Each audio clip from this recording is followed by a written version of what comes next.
Jumpa kembali di channel Wulikania. Semoga Anda semua selalu berbahagia dan selalu ada dalam berkah kesehatan juga lindungan dari Tuhan Yang Maha Kuasa. Amin. Video kali ini kita akan lihat pernyataan-pernyataan dari para tim ses masing-masing Capres 2024 dalam pemilu 2024 ini ya. Namun ada yang mengejutkan, yaitu pernyataan dari Ahok. Seperti apa? Mari kita simak. Anies mendorong bahwa nilai-nilai yang dilanggar dalam pelaksanaan pemilu dan pilpres ini harus diusut secara tuntas, harus diselesaikan secara hukum dan secara politik, bahwa pembagian bansos yang menggunakan uang negara untuk kepentingan salah satu capres calon adalah harus dihentikan, harus dibawa di penyelesaian secara politik di hak angket maupun penyelesaian secara hukum di Mahkamah Konstitusi. Ya, kita masih menunggu data-data, fakta-fakta dari lapangan dan juga hitungan-hitungannya. Tapi kayaknya banyakkan orang bisa menyetujui bahwa efek daripada bansos itu ada, itu real.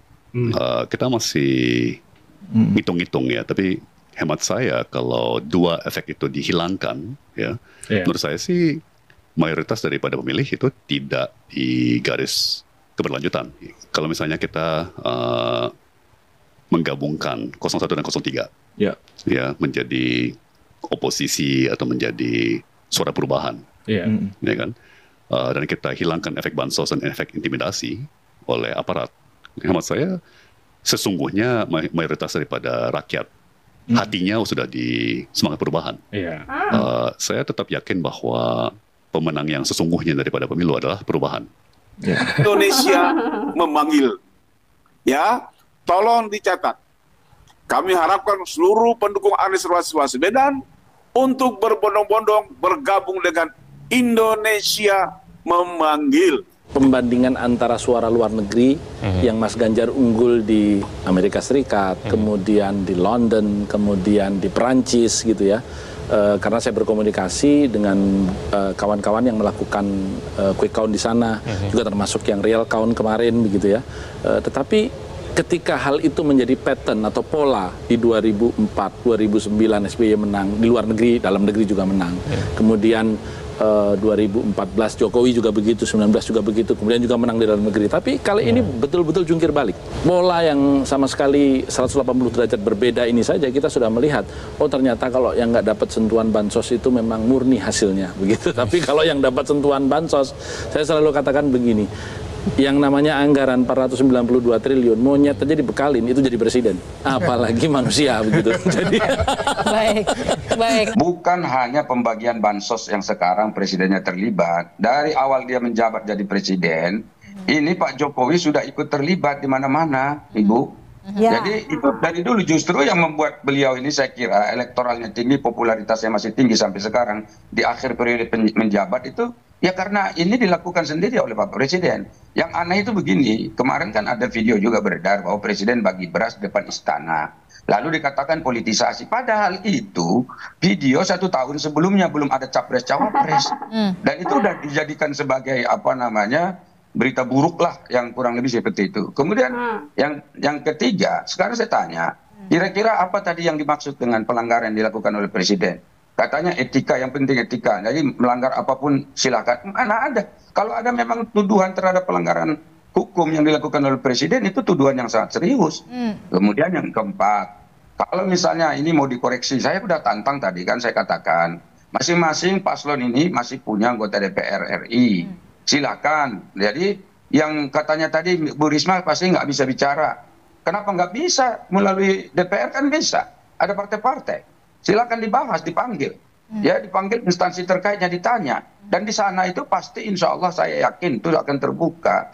Jadi jangan misalnya terlalu misalnya dipojokkan juga ini 02 dan 02. Dalam konteks pembagian bansos itu nggak ada misalnya mengambil katakanlah tim-tim sukses pada ikut di belakangnya Pak Jokowi. Nggak ada. Jadi yang ada itu memang pembagian, dan kita pun sebetulnya kenapa seakan-akan kami ini 02 merasa membela ya, karena memang kita merasa bahwa program ini sudah bagus, sudah baik dan layak dilanjutkan. Nah, kami sebagai pasangan calon yang sudah berjanji berikhtiar nanti kalau terpilih insya Allah akan melanjutkan program-program bansos. Saat ini adalah pemilu yang paling brutal, PSM dan patut kemudian untuk ditolak. Enggak. Anda mengatakan tidak ada masalah?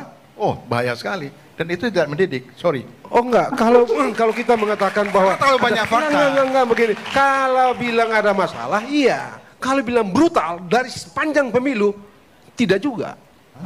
Tidak elok jika kita mengeneralisir mengatakan bahwa pemilu ini adalah pemilu brutal.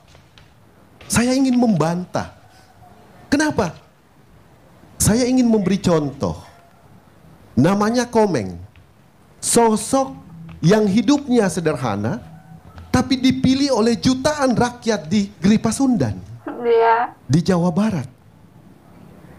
Apa dia pakai punya materi yang cukup untuk mendapatkan suara jutaan? Belum tentu. Kita bisa cek. Tapi saya meyakini bahwa itu refleksi masyarakat terhadap sosok yang disukai. Jadi pada segmen tertentu tidak semua bisa diberlakukan kata brutal. Ya, izin itu DPD, Mas. Iya, jadi nggak bisa dibandingkan sama DPR. Dua orang yang mendapatkan kalimat suara tadi besar adalah jutaan. kalimat pemilu, bukan kalimat DPR. Kalimat tadi adalah kalimat pemilu. Nggak bisa digeneralisir karena DPD. Saya tahu memang dari dulu selalu turun ke masyarakat sejak mengabdi di Jakarta. Terpilih sebagai senator mewakili Jakarta dengan suara yang sangat membanggakan. Jadi ada suasana refleksi masyarakat juga di satu sisi yang harus kita hargai, tetapi di sisi lain betul ada banyak hal yang perlu dibenahi, yang perlu diperbaiki, saya setuju. Tetapi memberikan label kata brutal secara menyeluruh terhadap pemilu ini harus kita diskusi secara mendalam. Tidak ada cerita Ahok dengan Anies. Ketika saya kalah, saya langsung kasih Anies ucapan segala macam. Itu that's a game. Saya selalu kasih ucapan selamat. Bagi saya itu kamu menang pun seizin Tuhan kok. Tapi yang tidak bisa saya terima, ketika Anda menang, Anda pidato memecah belah bangsa. Bahwa Jakarta udah kembali ke pangkuan pribumi yang dijajah selama ini. Itu teksnya di mana-mana. Itu sangat memecah belah bangsa. Saya ini asli Indonesia sesuai undang-undang loh. Apa karena saya namanya Ahok? Itu yang tidak betul seorang Anies lakukan. Bagi saya Anies sangat tidak negarawan. Anda udah menang, yes okay gitu loh. Saya juga tidak bawa ke MA, nggak bawa ke MK. Waktu Anda ulang tahun DKI saya juga datang. Tapi kenapa Anda mesti pidato seperti itu? That's it gitu loh. Lagi pun saya tahu Pak Jokowi juga kalau baca dari kirim Pratikno ke Kertanegara kan semua kan ada catatan digital, barang komentar. Pak Jokowi merestui Anies kok. Sepertinya bansos yang diberikan oleh Bapak Jokowi ini menjadi masalah dalam pemilu kali ini ya. Padahal yang saya tahu bansos itu sudah berjalan dari semenjak Bapak Jokowi menjadi presiden sejak dulu ya. Tapi kenapa bansos menjadi masalah seolah-olah Bapak Presiden memihak kepada salah satu paslon. Dan benar yang dikatakan Ahok bahwa menang atau kalah, tapi jangan sampai memecah belah bangsa. Sampai di sini, lulikannya teman waktu Anda. Terima kasih banyak.